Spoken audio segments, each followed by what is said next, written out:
Alors, nous avons estimé pour cet exemple le OR en divisant l'odds des complications du groupe vacciné, 177 divisé par 44, par l'odds des complications du groupe non vacciné, à savoir 117 divisé par 104.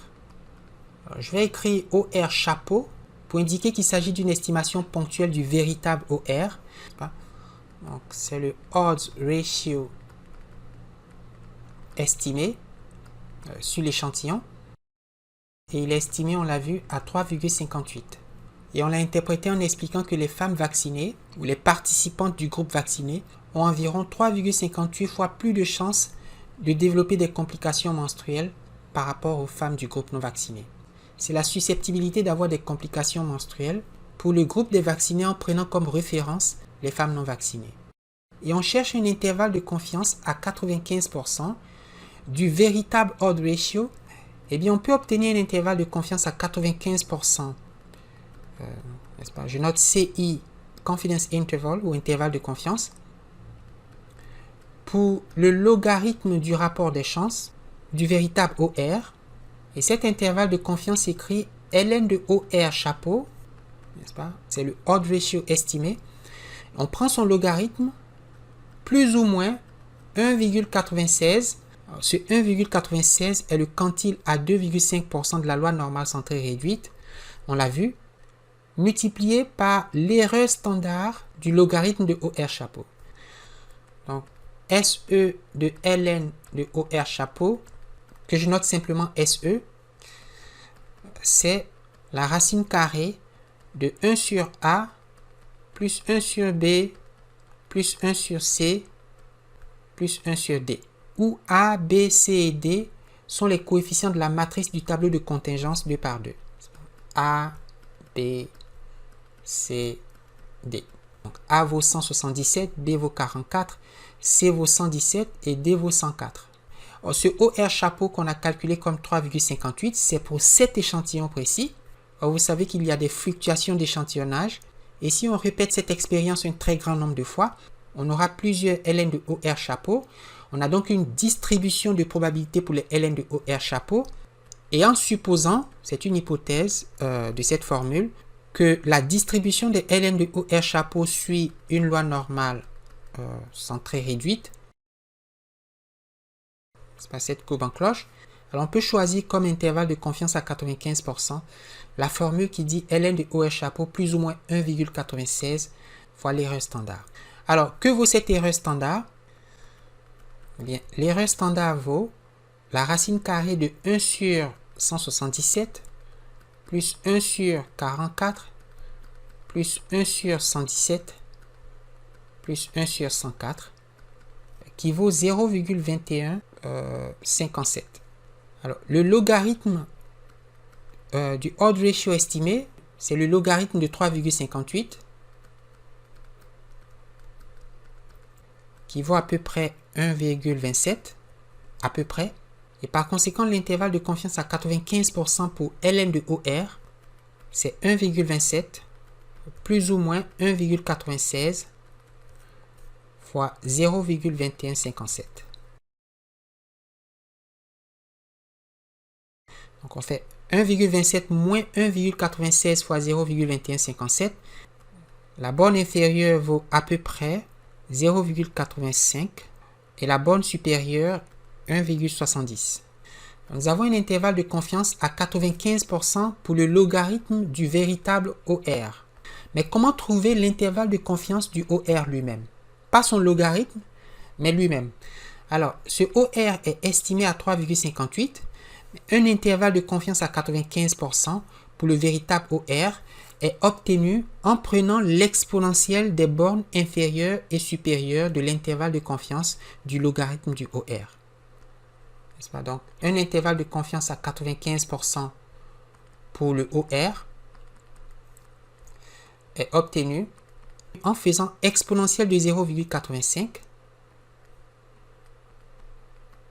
et exponentielle de 1,70. Et qui donne, pour la borne inférieure, 2,34 Et pour la borne supérieure, 5,46 ou 47.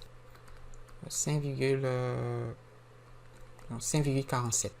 Interprétation, nous sommes confiants à 95% que le véritable odds ratio des complications menstruelles des femmes vaccinées par rapport aux femmes non vaccinées pour le vaccin Pfizer se trouve quelque part entre 2,34 et 5,47. Plus concrètement, on peut dire que les femmes vaccinées pour Pfizer ont un risque de complications au moins 2 fois plus élevé que celle des femmes non vaccinées et au plus 5 fois plus élevé que celle des femmes non vaccinées.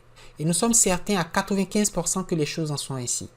Le risque de complications des femmes vaccinées est multiplié par 2 ou augmente de 200% au minimum avec le geste de la vaccination et multiplié par 5 au maximum, ou par 5,47, aussitôt qu'elles se font vacciner.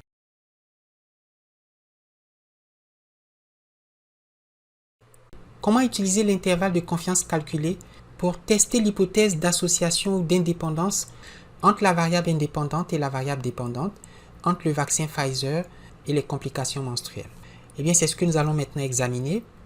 Donc, on a vu que le OR estimé est 3,58 et un intervalle de confiance à 95% est l'intervalle qui va de 2,34 à 5,47. On a une estimation ponctuelle et l'intervalle de confiance du vrai OR. On peut formuler les hypothèses nulles et alternatives. L'hypothèse nulle H0 est l'absence d'association ou de relation entre la variable indépendante, le vaccin Pfizer et les changements dans le cycle menstruel. On va donc écrire pas d'association entre X et Y. Et cela se traduit concrètement en disant que le véritable OR, pas le OR estimé, mais le véritable odds ratio est égal à 1. Sous l'hypothèse nulle, les femmes vaccinées ont autant de chances d'avoir des complications que les femmes non vaccinées. Sous H0, le risque de complication est le même dans les deux groupes. Sous l'hypothèse alternative, il y a bien sûr une dépendance, une association entre le statut vaccinal et la présence ou non de complications. Et par conséquent, le véritable OR n'est pas égal à 1. Donc sous H0, OR est égal à 1. Sous H1, OR n'est pas égal à 1. Alors, comment tester l'hypothèse nulle H0 contre l'alternative H1 au seuil alpha égal à 5%? Eh bien, cela peut se faire simplement au moyen de l'intervalle de confiance que nous avons calculé.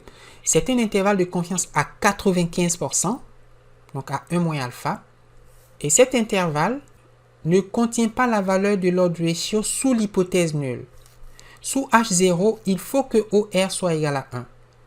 Or, l'intervalle de confiance à 95% ne contient pas cette valeur, n'est-ce pas? On a 0, 1, 2,34, 5,47. Voici notre intervalle de confiance. Et voilà la valeur de OR sous H0. Cette valeur est à l'extérieur de l'intervalle de confiance et par conséquent, il faut rejeter l'hypothèse nulle H0, n'est-ce pas? Elle est invraisemblable au seuil de 5% et accepter l'alternative H1 que le OR qui n'est pas égal à 1 se trouve quelque part entre 2,34 et 5,47, n'est-ce pas? Et on peut donc conclure au seuil de 5% que le fait d'être Pfizer vacciné a un impact sur les changements des cycles menstruels des femmes. Et il y a un risque d'erreur, bien sûr, et donc il y a au plus 5% de chances de nous tromper en rejetant l'hypothèse nulle pour conclure en l'existence d'une association entre la variable X et la variable Y, entre la variable indépendante et la variable dépendante, entre le prédicteur ou le facteur de risque et la variable d'intérêt. Donc, on rejette H0 pour accepter H1 et conclure que les changements dans les menstruations des femmes dépendent significativement du statut vaccinal.